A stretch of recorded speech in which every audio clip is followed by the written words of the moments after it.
రాష్ట్రాల ప్రజలను కుదిపివేసిన పాస్టర్ ప్రవీణ పగడాల గారి అనుమానాస్పద మృతిలో జరిగిన జాప్యం, నిర్లక్ష్యం వలన ఈరోజు ఈ రాష్ట్రంలో క్రైస్తవ సోదరుల మధ్య, అదేవిధంగా మిగతా మతాల వారి మధ్య ఒక అగాధంలాగా ఏర్పడి సాంఘిక మాధ్యమాల్లో ఒకరి మీద ఒకరు మాటల యుద్ధం చేసుకునే పరిస్థితి ఏర్పడింది.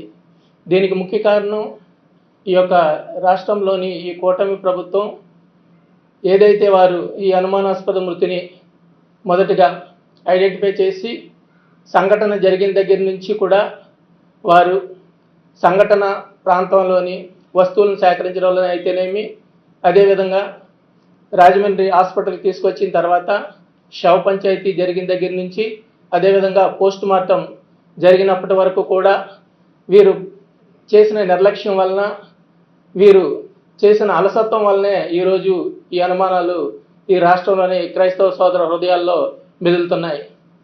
అయినప్పటికీ ఈ క్రైస్తవ సోదరులందరూ శాంతియుతంగా, సామరస్యంగా పోస్ట్ మార్టం నివేదిక వచ్చిన తర్వాతే మనం ఏం చేయాలని చెప్పి ఒక ఆలోచనతో ఎదురు చూస్తున్నాయి. సాధారణంగా ఇలాంటి సంఘటనలు శాంతి భద్రతలకు విఘాతం కలిగించే వంటి ఇలాంటి అనుమానాస్పద మృతులు జరిగినప్పుడు ఏ రాష్ట్ర ప్రభుత్వం అయినా పోస్ట్ మార్టం నివేదికను 1-2 రోజుల్లోనే పూర్తి చేసి వాటిని పారదర్శకంగా ప్రజలకు, క్రైస్తవులకు వెల్లడించవలసిన ఆవశ్యకత ఉంటుంది. ఆ విధంగా ఈ రాష్ట్ర ప్రభుత్వం చేయకుండా సంఘటన జరిగి ఈ రోజుకి 1 వీక్ అయింది, పోస్ట్ మార్టం జరిగి 6 రోజులైంది. అయినా సరే ఇంతవరకు పోస్ట్ మార్టం ఫలితాలని ప్రజలకు వివరించడం చేయలేదు.